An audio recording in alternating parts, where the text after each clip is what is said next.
건강하시고 서로 축복받으시기를 기원을 합니다. 2026년의 첫 주일이에요. 참 감사합니다. 올 한 해가 은혜의 기적의 해가 되기를 주의 이름으로 축원합니다. 지난 아픈 것, 나빴던 것 다 잊어버리시고 소망을 가서 소망이 하나하나 이루어지는 해가 되기를 바랍니다. 중요한 건 그 모든 일을 하나님과 함께 한다. 절대로 나 혼자가 아니라는 그런 생각이 잊지 마시고 하나님과 동행하는 삶을 살게 되기를 바랍니다. 한국 사람들은 꼭 새해가 되면 몇 년, 무슨 해, 2026년은 뭐라고 부르는지 아세요? 병오년. 병오년이라는 게 붉은 말의 해라고 얘기합니다.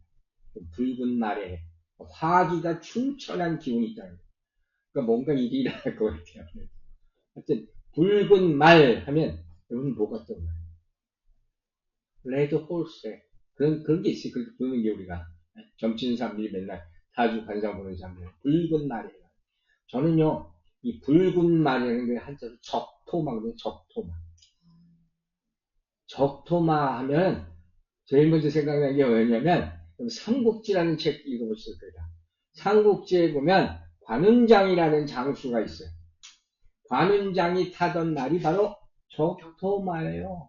힘이 세서 몇만 마일을 달리고 막 쉬지 않고 달리는 그런 말이 바로 적토마라는 거예요. 그런데 또 한 가지 생각나는 게 뭐 있는지 알아요? 이 적토마가 그렇게 잘 달리고 힘이 좋은데 주인이 여럿 바뀝니다. 혹시 아세요? 삼국지 어렸을 때 많이 읽어봤잖아요. 처음 이 적토마의 주인이 동탁이라는 장군이었어요. 그러다가 제가 역사를 좋아해서 그런 거 얘기하는 거 좋아해요. 동탁이라는 장군이었다가 굳이 알 필요 없죠. 여포라는 장수에게 이 적토마를 물려줍니다. 그러다가 조조 알죠? 조조가 이 적토마의 주인이 돼요. 여포가 죽고.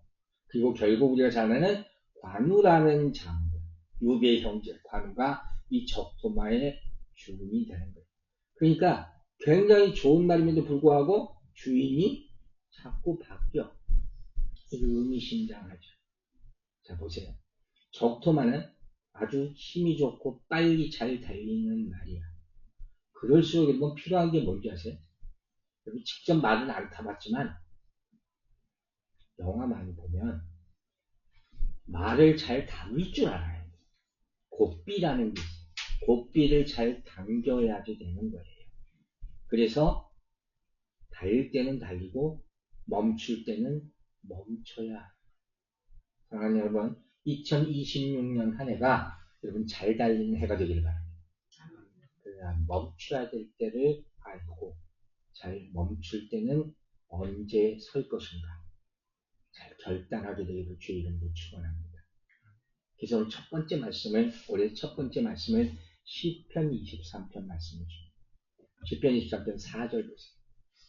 함께 읽겠습니다. 시작.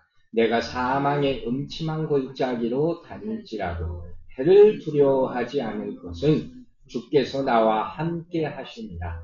주의 지팡이와 막대기가 나를 안위하십니다. 아멘. 귀한 말씀. 감사하는 말씀이죠. 지팡이와 막대기. 여러분, 주의 지팡이는 우리 보호하시는 지팡이. 우리가 넘어져 있을 때, 양떼가 넘어져 있을 때, 양은요, 한번 넘어지면 발락 넘어지면요, 혼자 못 일어나요. 그래서 목자의 지팡이 이렇게 휘어져 있잖아요? 그걸로 이렇게 확 낚아채서 일으켰어요. 하나님 여러분을 보호하시길 바랍니다. 막대기는 뭔지 아세요? 양떼기 이렇게 쭉 하면, 하늘에서 오면 일자로 쭉 한다는 거예요. 그 장관입니다. 근데 양떼가 하는데 양이 다 양이 아니잖아요. 농담삼아 목사들이 하는 말이 있어요. 항상 교인들이 우리가 양떼고 목사님이 목자래요. 그럼 제가 뭐라고 하는지 아세요? 내가 양이. 내가 양이.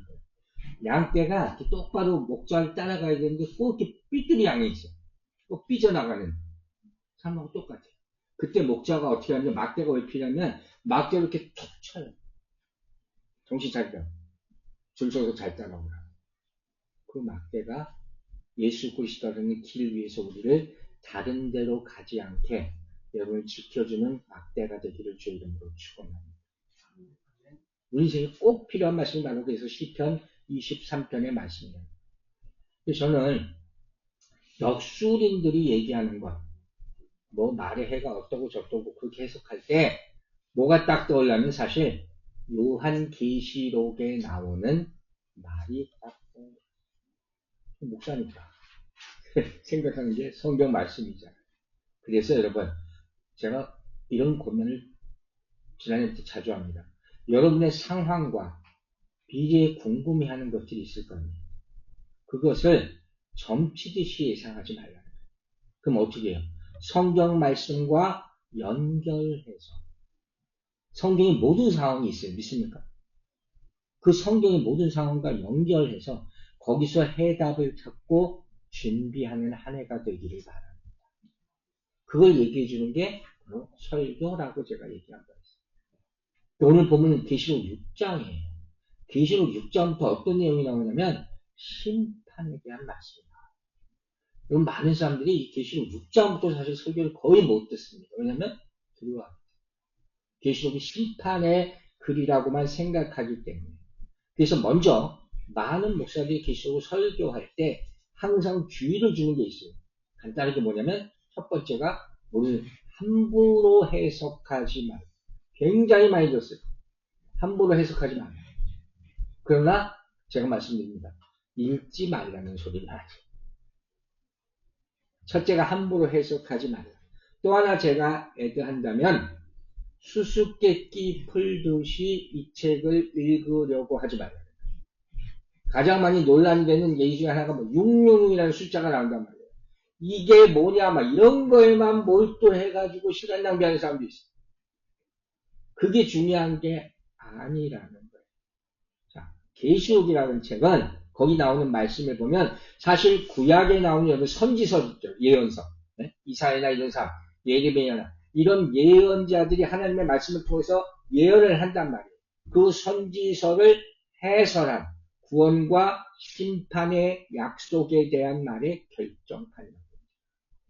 마지막 때 이렇게 구약의 약속이 이루어질 것이다. 온 인류의 이 세상의 끝이 이렇게 될 것이다. 그 생각을 가지고 보라는 거예요. 그리고 이 요한계시록이 누가 썼어요? 사도 요한이 마지막에 쓴 책이잖아요. 그 전에 쓴 요한복음에서 사도 요한이 이런 말을 합니다. 자, 요한복음 20장 31절에서 오직 이것을 기록하면 하나님의 말씀이에요. 너희로 예수께서 하나님의 아들 그리스도임을 믿게 하며 믿습니까? 성경을 기록한 이유를 얘기하는 거예요. 또 너희로 믿고 그 이름을 힘입어 생명을 얻게 하려 함이니라. 아멘이십니까? 이 마음을 가지고 성경을 보면 모든 말씀을 보라는 거예요. 다른 것에 작은 것에 집착하지 말고 그 여러분의 궁금증은 될 수 있지만 그게 하나님의 뜻이 아닐 수 있다. 성경을 기록한 이유는 뭐 믿음을 통한 영생이에요. 여러분이 영생 받기를 바랍니다. 우리의 목표가 천국 가는 거죠. 그러니까 항상 임종을 앞둔 분에게 천국에 대한 말씀을 예수 그리스도를 믿고 천국 갈 줄로 믿습니까? 그 말씀을 전하게 되는 거예요. 자, 오늘 보면 6장으로 돌아가서 이 6장 내용 보면 우리가 읽었지만 7인을 떼는 장면이 나옵니다. 인이라는 건 영어로 sealed 된 거예요. 딱 붙어 있다는 얘기죠. 네? 붙여 있는 거예요. 우리가 뭐 우표를 붙이든지 아니면 편지 봉투 같은 것을 딱 붙이는 거. 그게 인봉돼 있다 하는 거예요. 그러니까 이 인봉되어 있는 건 뭐냐면 뭘 인봉되어 있는 거예요?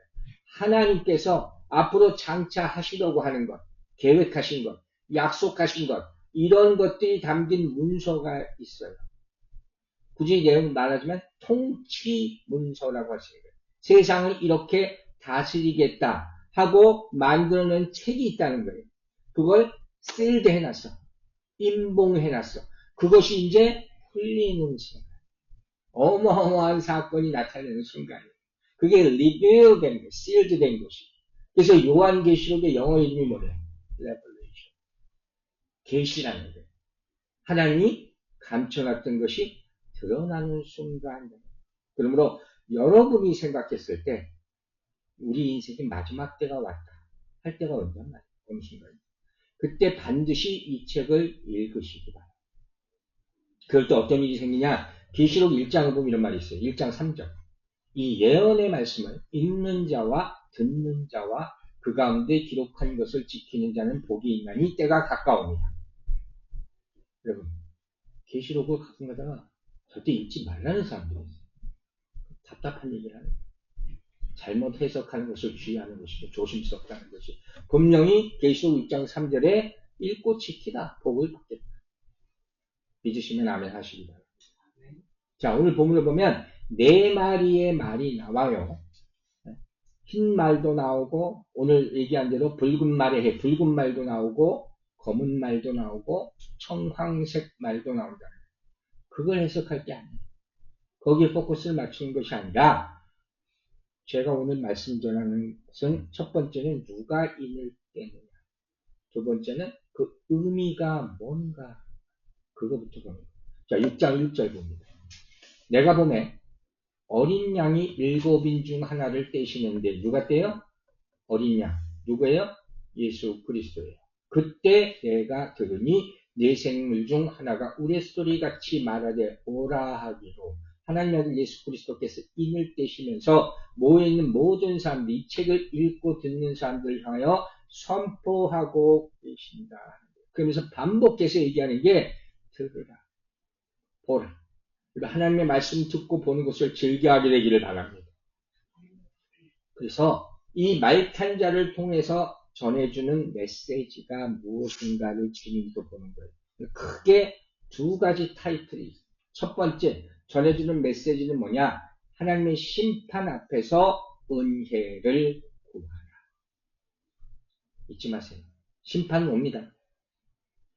그때 두려워하지 말고 은혜를 구하는 자는 살게 될 줄로 믿습니다. 이건 심판과 저주, 재앙, 이건 성경의 보편적으로 나오는 말, 특히 구약을 보면 선지서를 아까도 얘기했지만 선지서의 주제라고 할 수 있는 게 언젠가는 이런 심판과 재앙이 온다. 이미 왔다. 이루어지는 것을 얘기하는 거예요. 그 가운데 예를 하나 들게요. 이 심판과 재앙이 뭘 뜻하는가 하는 거예요. 자, 스가랴서 보세요. 스가랴라는 책이 구약의 거의 마지막 부분에 있죠. 1장 12절. 만군의 여호와께서 언제까지 예루살렘과 유다 성읍을 불쌍히 여기지 아니하시려 하나이까. 이를 노하신 지 70년이 되었나이다.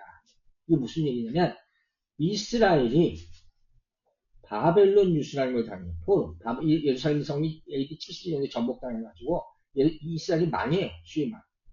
그 바벨론으로 포로 생활을 하게 되는 거예요. 그 상황을 지금 설명하고 있는 거예요. 그러니까 하나님의 저주와 심판이 임한 거예요. 근데 이 스가랴 선지자의 구원의 말씀의 초점은 뭐냐면 우리가 망했습니다. 이게 아니라 그보다 더 중요한 건 뭐예요? 언제 회복시켜 주시렵니까? 이걸 구하는 거예요. 여러분 이 차이는 어마어마한 결과를 가져오는 거예요. 즉 심판은 분명히 있어요. 우리가 피할 수 있는 게 아니야. 근데 그게 절망과 두려움이 아니라 오케이 그건 끝난 거야. 누구 잘못이든지. 이제 하나님께서 구원의 손길을 펼쳐셔서 빨리 우리에게 다시 하나님의 나라가 임하게 하여 주시옵소서. 이게 회복의 요건이에요. 그럼 우리에게 항상 개인적인 어려움도 닥칠 수가 있죠. 그때 내가 잘못했을 수도 있고 예상치 않은 상황이 닥쳐서 어려움을 당할 수도 있어요. 거기 절망에 오래 머물지 마시라는 거예요. 어떻게 해요?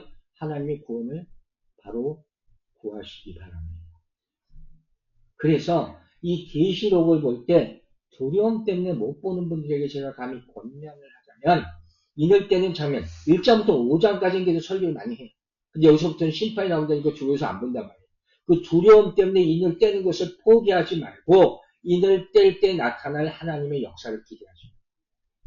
그럼 인생이 바뀌는 거예요. 여러분의 신앙이 점프하는 시기가 바로 이런 때. 하나님께 지혜를 구하셔서 받게 되기를 바랍니다. 자, 그럼에도 불구하고 두려워하기 때문인데 이 상황을 어떻게 받아들이느냐. 성경이 예를 들면서 어떻게 우리의 성경 말씀을 다 은혜로 받아들일 수 있느냐. 힌트가 벌써 나온 거예요. 그 예를 저는 어디로 이 예를 드냐. 노아의 홍수. 자, 창세기 6장 7절과 8절. 내가 창조한 사람을 내가 지면에서 다 쓸어버리대. 심판이죠. 어마어마한 심판. 온 인류가 다 죽었다니까요, 여러분. 상상해보세요. 다 죽었어요, 다. 싹 다 쓸어버렸어요. 노아의 가족만. 그럼 어떻게? 8째 뭐라 했어요? 그러나 노아는 여호와께 은혜를 입었다. 심판이 임해서 다 죽었는데 노아의 가족만 살았어. 어떻게? 은혜. 살 길이 있어요, 없어요? 있다는 거예요. 자, 이게 무슨 소리냐? 여러분 중요한 얘기예요. 여러분이 은혜를 생각하면 어떤 상황 가운데도 그러면 심판도 받아들일 수 있는 거예요. 아멘 되세요? 구원의 길이 열리는 거예요. 이 사람은 은혜를 생각하는 사람은 심판이 두렵지 않아요.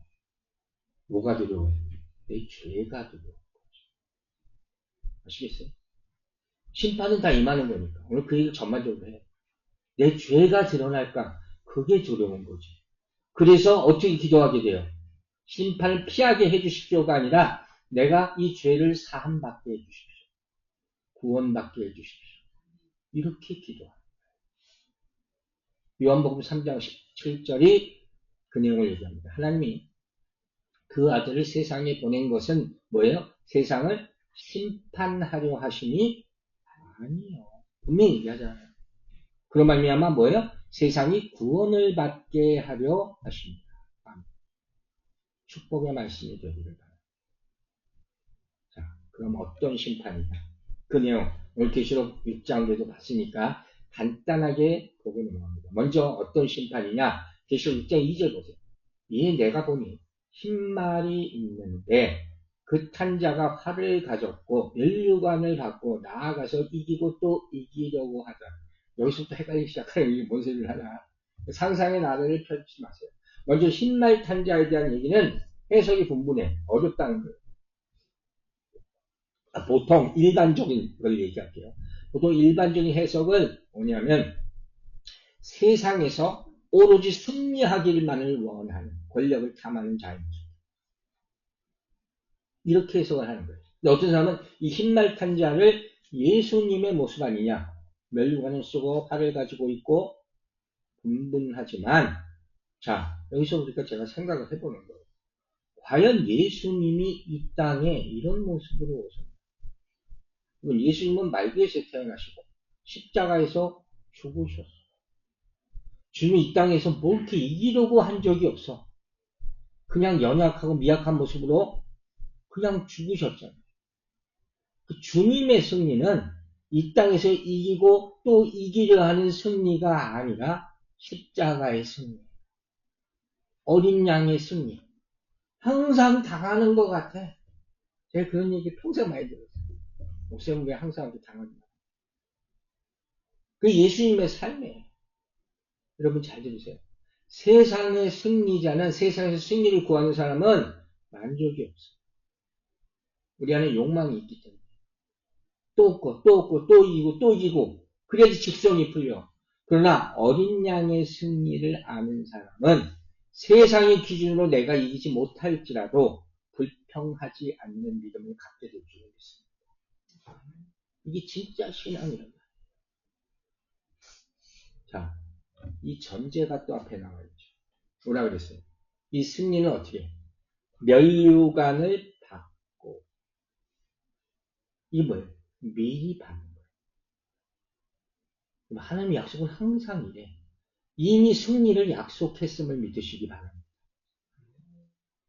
우리가 모든 전쟁과 환란 앞으로 얘기할 것에 두려워하지 않아야 될 이유가 바로 이거예요. 면류관을 받고 시대가 과거예요. 이미 하나님이 주셨다는 거예요. 이게 하나님의 전쟁, 성경에 나온 모든 여호와의 전쟁의 특징이에요. 특히 여호수아나 이런 데 나오는 거예요. 그 예를 하나 드릴게요. 정확한 예. 자, 사사기 7장 15절. 여호와께서 미디안과 그 모든 진영을 어떻게 했어요? 너희 손에 넘겨주셨다. 가나안 땅으로 들어가기 전에 사사기서를 통해서 이미 하나님이 이스라엘 백성에게 약속하시면 이미 넘겨줬으니까 너들 가지만 하면 돼. 믿습니까? 여호수아서에 보면 가나안 땅 전쟁이 이스라엘 군대가 무기가 좋아서 이기는 게 아니라 그랬잖아요. 온갖 기적으로 다 이기게 하시는 거예요. 그리고 이미 그 약속을 넘어가기도 전에 주셨다 하는 거예요. 여러분의 인생에 전쟁이 있을 수 있어요. 그것에 앞서서 먼저 승리를 꿈꾸시기 바랍니다. 이때 승패가 결정이 되는 거예요. 근데 여기서 이런 질문을 할 수 있어요. 저도 젊었을 때 이런 질문을 하나님께 많이 했어요. 하나님, 그럼 이런 약속을 주셨으면 그 할렐루야인데, 그럼 이왕이면 그냥 주시지. 뭘 전쟁이 있고 고난이 있고 꼭 그게 우리 인생에 필요합니까? 여러분 필요합니까? 필요하지 않습니까? 필요하다고 말하기도 그렇고 필요 안 하다고 그러기도 믿음이 조금 있고 이게 우리한테 평생에 애매한 거예요. 그러니까 보세요. 자, 계시록 6장부터 뭐예요? 인을 때잖아요. 근데 인을 때는 즉시 그때부터 계속 재앙 심판이 나와요. 그래서 이걸 못 읽게 만든단 말이에요. 여러분 목사가 설교할 때 설교하기 어려운 책 가운데 하나는 구약의 욥기예요. 욥기의 주제가 고난이잖아요. 내용이 다 고난당하는 얘기만 나오니까 이걸 강의 설교하기가 너무 어려워요, 사실. 왜? 성도들이 잘못하면 역적으로 뒷부대를 쓰요. 근데 욥기를 읽다 보면요. 하나 발견하게 돼요. 욥기의 주제는 사실 고난이 아니라 하나님의 승리예요. 믿으시면 아멘. 하나님이 승리하세요. 욥의 온 가족의 인생을 바꿔주시는 거예요. 그걸 보는 거예요. 마찬가지로 계시록도 심판에 계속 나타나요. 그러나 그 후에 새하늘과 새 땅이 있음을 찾으시기 바랍니다. 이게 우리의 소망이 되는 거예요. 자, 면류관을 이미 주셨어. 그러면 왜 면류관을 주셨다면도 불구하고 이런 어려움이 계속 있을까? 그 답을 두 가지를 간단히 설명드려요. 첫 번째, 왜 우리 인생에도 이런 일이 있느냐? 하나님의 백성들도 이 세상에 닥치는 모든 재앙에 함께 노출되어 있을 수밖에 없어요. 왜 나는 하지 말라는 거예요? 내가 아무리 착하고 거룩하게 살았다. 그렇게 얘기하는 그리스도인들이 참 많아요. 그럼에도 불구하고 우리가 똑같이 심판대 위에 서게 해요. 그래서 우리가 어떤 얘기를 알곡과 가라지를 함께 두신다. 여러분 내가 알곡일지 가라지일지 모르는 거예요. 심판대에 서봐야지 알지. 함께 두신다고 분명히 얘기했어요. 그리고 에스겔서를 보면 이런 말이 있어요. 14장 21절부터 23절까지. 내가 나의 네 가지 중 한 벌, 칼과 기근과 사나운 짐승과 전염병, 앞으로 계시록이 나올 책이에요. 똑같이 구약에 이미 나와 있어요. 그것을 어떻게 했어요? 예루살렘에 함께 내려 이스라엘 백성에게도 이 징벌이 내려진다는 거예요. 왜 그럴까 하면 생각하란 말이에요. 하나님의 백성인데 나쁜 놈들만 벌받지. 그죠? 자, 그 다음 뭐라고 했어요? 그러나 그 가운데 피하는 자가 남아있어. 여러분이 되기를 바랍니다. 그리고 끌려 나오니 곧 자녀들이라. 그 다음 보세요. 23절. 내가 예루살렘에 행한 모든 일이 이유 없이 한 것이 아닌 줄 알라. 하나님의 심판에 이유가 있어요. 재앙을 이루시는 것도 이유가 있어요. 이렇게 하시는 게 이유가 있어요. 여러분에게 심지어 닥칠지라도 이유가 있겠지. 내 옆에 있는 사람이 무슨 일을 당해? 이유가 있겠지.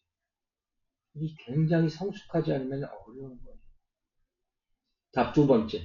왜 재앙이 함께 오느냐? 자, 우리 개인에게 중요한 거예요. 하나님의 구원의 목적은 뭐예요? 사망에서 생명으로 옮기시는 거잖아요. 그 과정이라는 게 있어요. 그냥 호떡 넘어가는 게 아니에요. 그 과정 가운데 반드시 선행돼야 될 것이 있어요. 그게 뭐냐? 옛사람이 죽는 거예요. 맞습니까? 그냥 구원받는 게 아니에요. 옛사람이 새사람이 되어야 하는 것. 거듭난 본오기. 근데 우리는 뭐예요? 성경에서 매일 죽어야 된다 그러면 나는 죽기 싫어요. 안 죽으려고 해. 그러니까 때로 심판과 재앙으로 혼을 내시는 거예요. 그래서 나타난 모습이 새 창조예요. 노아의 홍수 똑같아요. 그렇게 세상이 악으로 관영했다고 그래서 심판한다 그렇게 경고했어. 근데 존속도 안 해. 결국 심판하잖아. 그래서 새롭게 만든 재창조라는 거예요. 홍수 이후에서. 이것이야말로 바로 모든 그리스도인에게도 반드시 고난과 환난이 있는 이유가 됩니다. 왜? 죽어야 다시 살기. 그 역사를 체험하시기 바랍니다. 그래서 결국 모든 것이 합력하여 선을 이루게 하십니다. 좋은 일만이 아니라 나쁜 일도 하나님이 사용하셔서 나를 회복시키고. 욥기의 내용 가운데 그런 내용이 많아요. 여러분, 모든 어려운 상황에 있는 사람들이 이 말씀을 받아들이게 되기를 주의 이름으로 축원합니다. 즉, 우리가 그리스도인이기 때문에 받는 고난이 있어요. 그리고 그리스도인이기 때문에 피하는, 면하는 고난도 있는 거예요. 또 신앙과 전혀 상관없는 고난도 있어요. 이 모든 고난을 성도는 믿음으로 이겨내야 한다는 거예요. 이건 내가 답답하고 이건 용납 못하고 그게 아니에요. 특별히 우리가 성도라면 그리스도를 위해서 받는 고난, 유의미한 고난이 있어요. 그래야지 진짜 그리스도인이라는 거예요. 이러한 것들을 다 통과했을 때 이전에는 부귀영화, 만사형통이 내 기도 제목이었어요. 근데 이런 고난을 통과하고 나니까 십자가를 감당하는 믿음을 갖게 될 줄로 믿으시기 바랍니다. 그 결과가 바로 욥의 고백 가운데 나와요. 유명한 말씀, 욥기 23장 10절 보세요. 뭐라고 되어 있어요? 내가 가는 길을 그가 아시나이다. 하나님이 우리 인생을 아시는 거예요. 그리고 어떻게 하세요? 그가 나를 단련하신 후에는 내가 순금같이 되어 나오리라. 할렐루야. 이게 하나님의 방법이에요. 이게 얼마나 감사한 거예요. 그 결과로 면류관이, 약속된 면류관이 주어지고 새 하늘과 새 땅을 보게 될 줄로 믿습니다. 자, 첫 번째로 심판 앞에서 은혜를 구하라. 두 번째, 확고한 믿음에 서시기 바랍니다. 확고한 믿음. 계시록 6장 4절을 보세요. 이에 다른 붉은 말이 나오더라. 그 탄자가 허락을 받아 땅에서 화평을 제하려며 서로 죽이게 하고 또 큰 칼을 받다. 붉은 말, 우리가 붉은 말이라고 서두에 얘기했잖아요. 여기 딱 나오잖아요. 둘째 인을 뗀 결과예요. 붉은 말이 등장하는데 이 붉은 말은 보통 어떻게 해석하느냐? 전쟁을 의미하는 거예요. 보세요. 우리가 알다시피 우리 주위에 전쟁이 얼마나 많이 있습니까? 그리고 엊그저께 미국이 베네수엘라를 침공했어요. 대통령이 잡혔대. 살다 보니까 별일을 다뤄 하는 거예요. 자, 보세요. 이 전쟁을 통하여 어떤 일이 벌어져요? 수많은 사람이 목숨을 잃고 고통 가운데 살고 고아들이 생기고 절망과 좌절을 겪게 되는 게 바로 전쟁이라는 거예요. 그리고 우리가 또 얘기했어요. 고통과 환난과 똑같이 이 전쟁이라는 것을 그리스도인들이 다 피해갈 수 없다는 거예요. 우리도 겪는 거예요. 그 그리스도인들만이 겪어야 되는 전쟁이 있어요. 그걸 뭐라 그래요? 영적 전쟁. 예수 믿지 않았으면 겪지도 않았을 전쟁. 우리가 기도하는 이유 중에 하나. 영적 전쟁이 이기시기를 주의 이름으로 축원합니다. 우리 감당해야 됩니다. 마태복음 10장을 보시면 이런 말씀하셨어요. 34절. 내가 세상에 화평을 주러 온 줄로 생각하지 말라. 그건 뭐예요? 화평이 아니라 검을 주러 왔느라. 싸우러 왔다는 얘기가 아니라 뭐예요? 악한 것을 무찌르는 거예요. 그 일을 예수님께서 하신다는 의미라고 얘기했잖아요. 세상은 이러한 전쟁이다 그러면 어떻게 벌써 두려움과 공포 가운데 있고 절망과 사망으로 가는 길에 가고 있다고 생각하는 거예요. 그러나 그리스도인은 이 전쟁의 상황 가운데 뭘 생각해? 십자가의 도를 배우게 됩니다. 그게 진짜 믿음이 생길 수 있는 통로가 되는 거예요. 마태복음 10장 38절에서 또 자기 십자가를 지고 나를 따르지 않는 자도 내게 합당하지 않는다. 여러분 십자가를 지고 있습니까? 그거는 아이고 이거 내가 십자가다. 그렇게 옛날에 얘기하는 분이 많았거든요. 자신이 말하는 대로 아우 저 내 십자가. 그렇게 먼 마음 가운데 얘기하지 말고 예수 그리스도를 믿으면서 내가 감당해야 될 자기 십자가라는 게 있어요. 그중 하나를 제가 나눌게 제일 우리에게 힘든 거예요. 예수님께 하신 말씀 가운데 내가 져야 될 자기 십자가의 가장 티피컬한 예가 뭔지 아세요? 원수를 사랑하는. 원수를 사랑하십니까?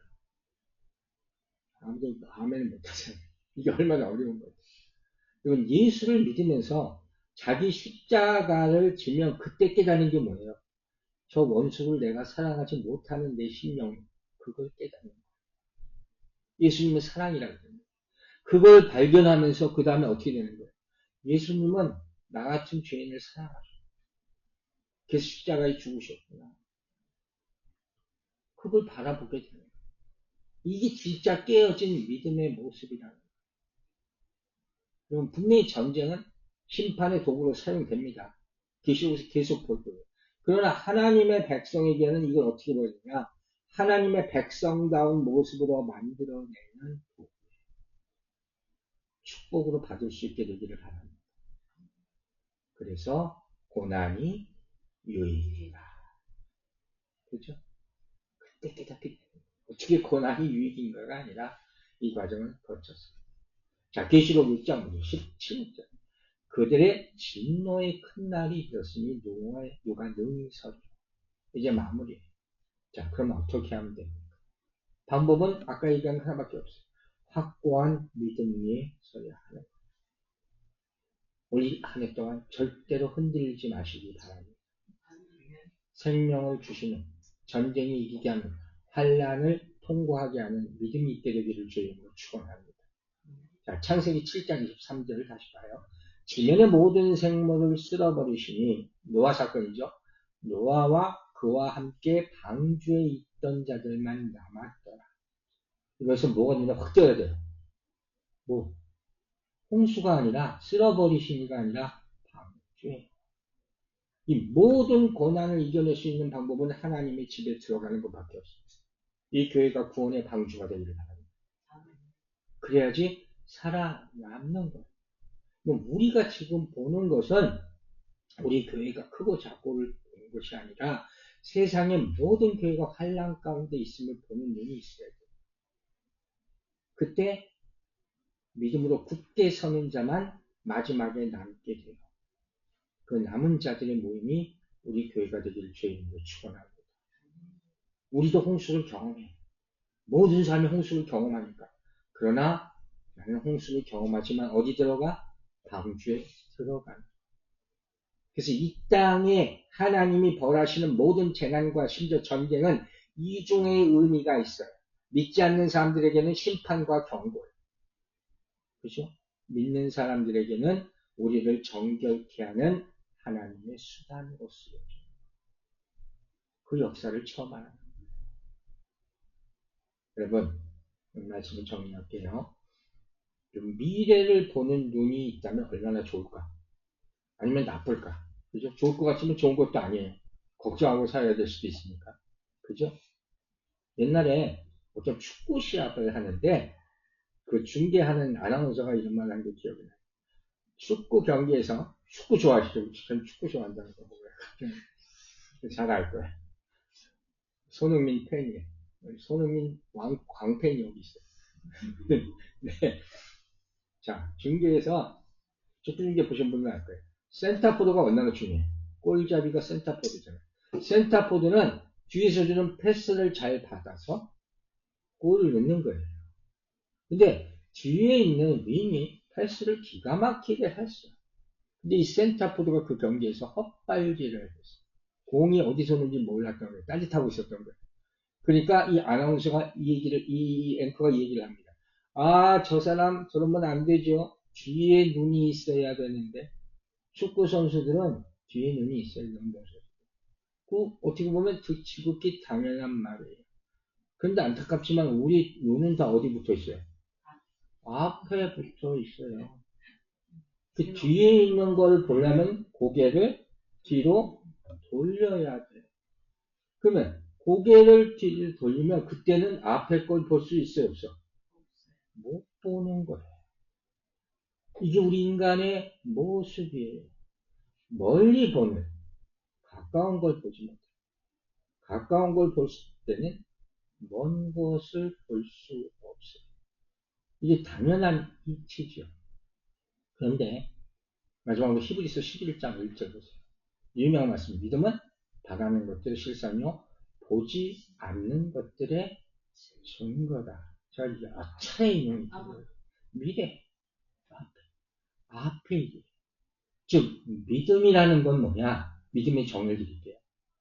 앞을 보는 마음이에요. 이걸 갖게 되기를 바랍니다. 즉 믿음은 현재, 미래를 현재같이 보는 거예요. 그래야지 살 수 있는 거예요. 눈으로 보지 못하는 것을 마음으로 보는 거예요. 그래서 믿는 자의 눈은 항상 어디 있어요? 저 앞에 있어요. 저 멀리 있는 곳이에요. 겉으로만 보는 것이 아니라 깊이 보는 것이고 보이는 것만 보는 것이 아니라 체험하는 것. 이게 믿음의 사람이에요. 그러므로 오늘 본문 마지막으로 돌아가면 뭘 보여줘요? 우리의 마지막 때를 보여주잖아요. 마지막 때. 이거 어떻게 볼 거예요? 공교롭게도 6장에 붉은 말이 나옵니다. 붉은 말의 해가 우리 앞에 왔어요. 이게 심판일까? 구원일까? 누가 능히 서리요? 물어봤어요. 사랑하는 여러분, 하나님의 은혜를 받고 믿음으로 심판을 다 통과하게 승리하게 되기를 주의 이름으로 축원합니다. 기도하겠습니다. 아버지 하나님 감사합니다. 오늘 계시록 6장의 말씀을 통해서 우리에게 장차하실 미래를 믿음의 눈으로 바라보았습니다. 은혜로 굳건한 믿음으로 이겨내게 하여 주시옵소서. 이 모든 자들에게 하나님의 축복이 임하기를 원하오니 이들이 싸워 이기는 것들을 통해서 감당하는 모습들을 통해서 하나님 영광 받아 주시고 이들에게 더 잘한 믿음을 올 한 해 동안 허락하여 주시옵소서. 말씀을 주시니 감사드리며 우리를 구원하실 다시 오실 우리 구주 예수 그리스도 이름으로 기도했습니다. 아멘. 우리 다 함께 찬송가 350